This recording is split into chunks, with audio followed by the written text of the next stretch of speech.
This is Summoner's Fate.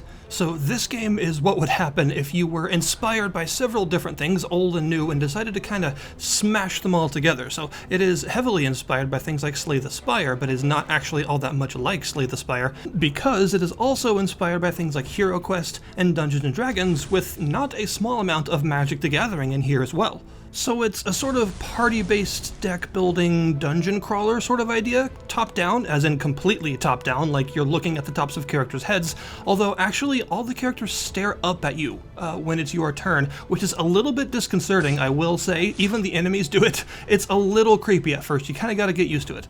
But the idea is that you will choose one character. This is your summoner, and if they die, your journey is over, so you have to protect them at all costs. This summoner will have a couple of different types of magic that they are aligned to, which work almost exactly like the 5 colors of mana from Magic the Gathering.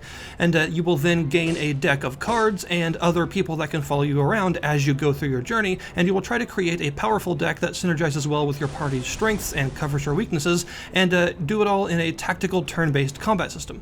There are a couple of different gameplay modes, which is nice. The first is the traditional main adventure mode that takes place over 3 different areas, each one being a very large map with lots of squares to reveal and enemies to fight, and a boss at the end. So there will be 3 big bosses in a sort of main campaign. There's also things like a battle mode, for instance, which will actually allow you to just get straight into the action if you don't want to do the whole long-term adventure thing and you want to just practice a specific summoner or a specific set of cards. You can go into battle mode and do it that way and actually construct your decks there. There are even some pre-constructed decks available for you to peruse, which is actually quite helpful, especially if you're playing a new character and you don't quite know how to use them as best as you could. So you can actually use some of these pre-made decks to understand how their mechanics work and help to build yours off of this once you actually start using them in an adventure.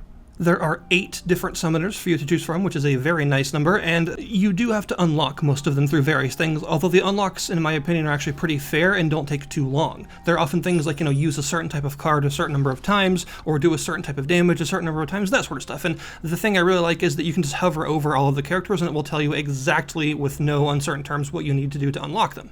So this game is kind of like Monster Train in the way that it's a game inspired by Slay the Spire, but is not like Slay the Spire to play. Because there are several other games that actually are kind of like Slay the Spire clones, right? They take that formula and they do it exactly the same, which is fine. A lot of them are actually quite fun. But the point is, games like this and Monster Train are more about taking that concept and then making an entirely different game with it. Something that doesn't play anything like Slay the Spire and is using completely different mechanics. And I have a lot of respect for that because it is a really cool idea to take a popular game type or a popular mechanic and then change it up to the point that it's basically unrecognizable and makes a completely new experience. And here we get into the deck building. So it works very differently from how a traditional deck builder of this sort of genre works. First off, when you choose your summoner, as I mentioned, every summoner has 2 different types of magic that they're aligned to.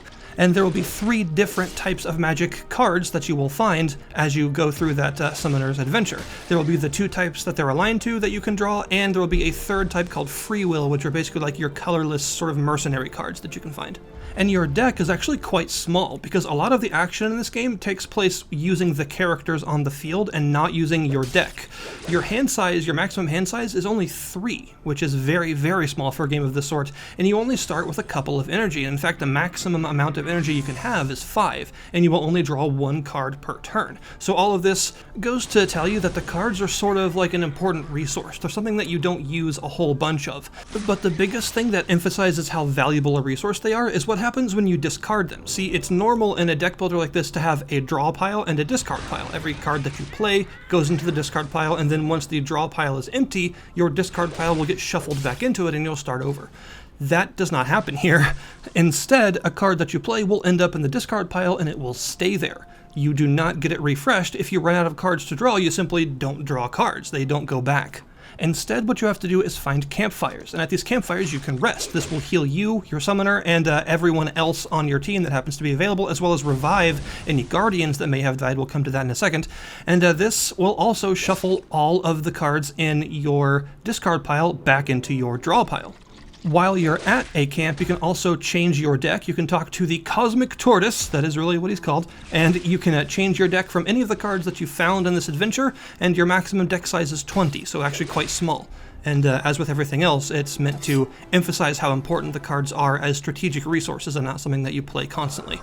However, the real rub is you can only use a campsite once, and then its supplies will be extinguished. So you have to find another campsite if you want to do it again. This means that you have to be careful about how many of your cards you use in each combat, because they will be basically semi-permanently used up until you can find another campsite to refresh them. Now, I mentioned Guardians, and these are the characters besides your summoner that you will directly control in combat. They will follow you around as a party. Guardians can be obtained in various ways. They can be bought in shops, they can be found as random events, they can even be found as cards, because the cool thing about this is any card that specifically costs 4 mana, well, any creature that specifically costs 4 mana is a Guardian. So you can either have them in your deck if you want to pay the 4 mana to use them, or you can have them as a Guardian so they'll permanently follow you around instead.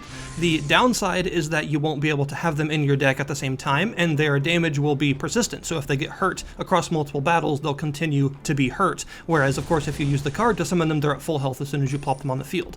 And you have a limit of 2 different Guardians, and they do have to be different. They can't be 2 of the same creature. So this means that your maximum traditional party size is 3, and then of course you will augment that in each battle by summoning creatures and stuff if you want to, but all of the summoned creatures will disappear after a battle, whereas your Guardians and yourself will stay.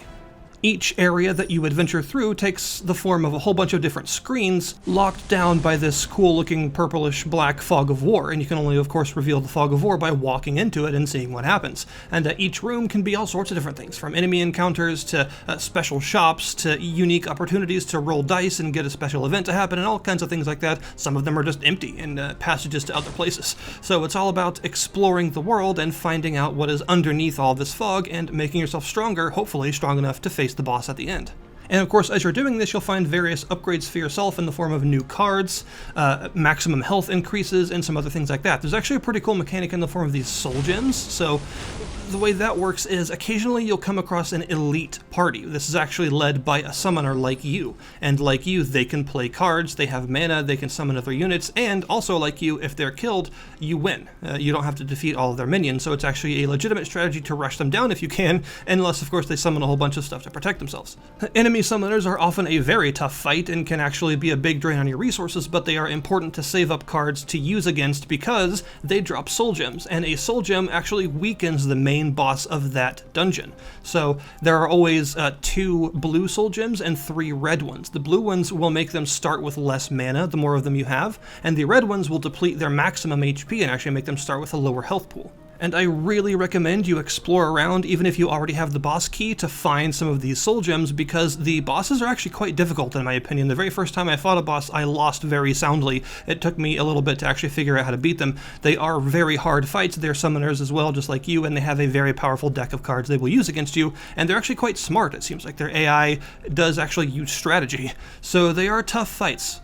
Another cool thing is that if you want, you can take the supplies out of a campfire, which take the form of 5 marshmallows, and you can then use those 5 marshmallows elsewhere to give another use to an already depleted campfire so you can rest there.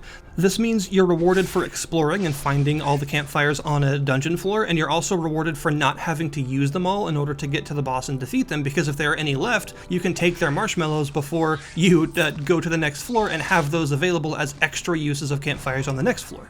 This is a super important thing to do, since of course campfires are the only way to heal yourself, revive all your guardians, and change your deck of cards and refresh your cards from your discard pile. So campfires are extremely important to find.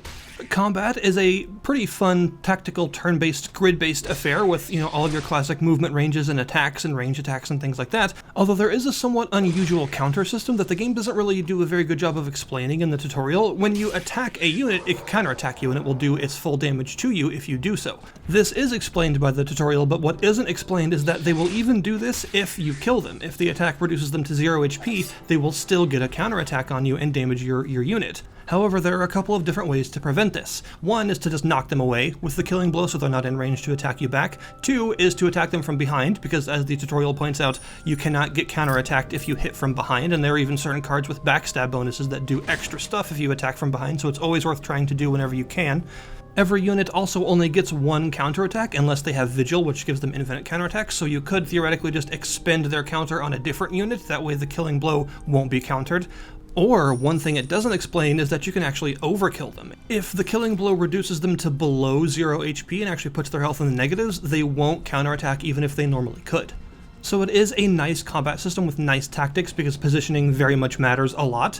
The cards, of course, add an extra layer of strategy to it, and all of your various guardians help along as well. So yeah, combat is a very, very fun experience in this game, and that's good because you're going to be doing it a lot. There's also random events and things to encounter, though, and this is where the d20s come in, you may see up there. You actually roll a d20 to determine the different outcome of various events, and the cool thing is you can collect d20s from around the map, and you can use more than one of them if you want to help enhance your chances of success. So maybe you come across a random unit that can be recruited, that can actually join your team, and you really want them, but they'll only join your team on like a 15 to a 20, so you expend, say, 4 extra d20s, so you roll 5 dice. That way you can greatly enhance your chances of actually getting a good roll.